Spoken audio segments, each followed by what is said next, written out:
dispositif du réemploi. Donc les enjeux du coup de ce dispositif-là, c'est d'avoir au niveau logistique de limiter les retours à vide, déjà pour un point de vue écologique, c'est-à-dire de ne pas avoir un camion qui part sur les routes à vide pour aller chercher des bouteilles vides. Voilà, parce que déjà ça coûte cher et ça n'a aucun intérêt au niveau écologique puisque du coup il y a un des trajets sur lesquels il n'y a rien dans le camion.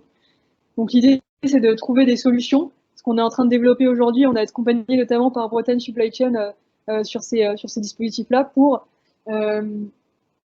effectivement limiter ces retours à vide. Donc un exemple, de demander justement à tout ce qui est West Boisson, Cosigou, donc les distributeurs grossistes, ou de demander aussi aux producteurs, pour ceux qui passent pas par ce distributeur grossiste-là, d'aller livrer dans les cafés, hôtels, restaurants les bouteilles pleines et de récupérer les vides en même temps, en fait, et pour les producteurs massifier chez eux, pour les distributeurs grossistes massifier sur leur centre de stockage, et ensuite que nous on passe les récupérer, ça fait déjà beaucoup plus sens.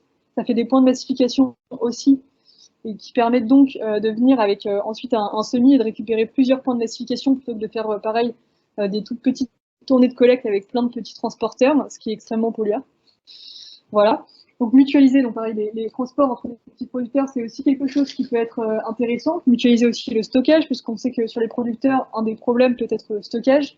Il y en a qui ont beaucoup plus d'espèces de stockage que d'autres. Donc c'est des questions sur lesquelles on est prêt à travailler aussi et que nous on creuse. Quand je parle du stockage, c'est pour du coup ce qui est de la vente directe notamment, parce que les producteurs vont récupérer sur la vente directe et une partie des cafés, hôtels, restaurants.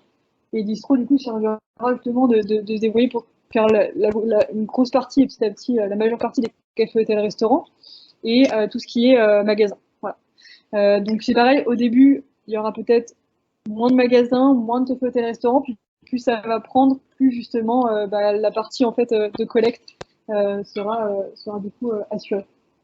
Des pistes là-dessus, intéressant, mais je te dire que par exemple sur la mutualisation, ça peut être entre producteurs, mais on sait que c'est pas toujours évident de s'entendre. On a une ouverture de principe, par exemple des acteurs grossistes comme West Boisson, qui pourraient ouvrir ces plateformes à des producteurs qui pourraient être pas loin et qui pourraient ne pas avoir de place de stockage pour amener leurs bouteilles vides au moment d'une tournée ou juste aller les déposer. Et après, comme ça, on massifie tout au même endroit. C'est une des options. Après, ceux qui ont la place, ils pourraient stocker pour les autres, stocker pour eux, stocker pour les autres. Voilà. Et on a des producteurs derrière qui nous disent, nous, on a de la place, on peut stocker. Il ne faut pas multiplier les fréquences de collecte. C'est-à-dire que, grosso modo, dans un magasin, on ne va pas venir pour 2 casiers toutes les semaines. Ça n'a pas de sens. Donc, c'est pareil, essayer de développer avec les magasins des possibilités de stockage pour qu'on puisse collecter une demi, une palette, voilà, un minimum.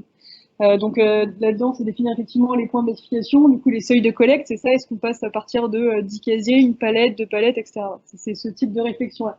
Et phaser effectivement le développement territorial avec le développement des points de vente partenaires, c'est-à-dire ne pas aller s'occuper de producteurs qui sont tous dans le Morbihan alors qu'on n'a aucun point de vente dans le Morbihan. Voilà, ça n'aurait pas trop de sens.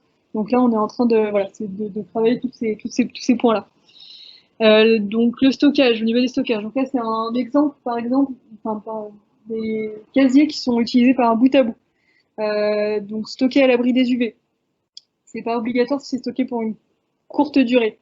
Par contre, dès que ça devient effectivement, comme on disait, pour des produits saisonniers, c'est-à-dire le cidre qui est embouteillé 1 à 2 fois par an et qui du coup demande, au niveau de la bouteille sale, du stockage des fois pendant 6 mois, voire 1 an. Là, ça devient problématique et il faut les stocker à l'abri des UV. Voilà, pour quelques mois, c'est pas très grave. Ou quelques semaines. Avoir un stock tampon, donc là on en parlait, notamment pour gérer la saisonnalité. Les solutions, donc mutualiser les entrepôts qui existent déjà. Donc effectivement, Distro n'a pas pour vocation à ouvrir des entrepôts aux 4 coins de la Bretagne, il y en a plein. Il y a de quoi mutualiser, il y a de quoi faire. Et en plus, ça limitera les ruptures de charge logistiques. Et obtenir effectivement des aides des collectivités qui peuvent être à la fois des aides pour l'acquisition de parcs de casiers, qui peuvent être des aides pour la sensibilisation, pour la communication, etc. Et notamment pour le prêt de locaux aussi, qui peut être aussi une des solutions envisagées que d'avoir un local prêté par une collectivité pour faire du stockage de bouteilles sales. Tout ça est en discussion et c'est ce qu'on travaille en ce moment justement, notamment avec Bretagne Supply Chain. Alors, l'organisation des collectes, donc là, on va aller assez vite. Le consommateur achète, il retourne dans un meuble, la bouteille, le bocal. Il y a un stockage, du coup, au point de vente pendant quelques semaines, le temps qu'il y a le nombre suffisant, un seuil de collecte qui soit atteint. La collecte est déclenchée. Et ensuite, c'est intégré dans une tournée pour récupérer, justement, les bouteilles. Il y a une massification sur un centre, ou si jamais il y a un camion qui est assez plein justement et qu'au tout début, il n'y aura pas forcément de centre de massification, ça fera des ruptures de charge pour elle ira directement sur le centre de lavage. Et du coup, le développement d'un système informatique qui est fait par un bout à bout dans lequel les producteurs, les distributeurs et les transporteurs ont chacun une interface sur laquelle ils ont juste à rentrer leurs données, ils ont juste à déclencher une collecte et tout se fait en fait sur Internet qui permet, voilà, nous avec nos téléphones, on n'est pas à dire bah il y a machin qui a besoin d'être collecté, et puis il y a tel producteur qui a besoin d'une bouteille, et puis il y a si, enfin voilà, que tout soit automatisé en fait. Hop, voilà la dispositif de collecte en magasin. Ça c'est l'exemple d'immeuble qui utilise aussi bout à bout. Donc pour vous donner un petit peu l'idée de la tête que ça c'est par exemple justement ce qui est mis sur les réglettes des prix.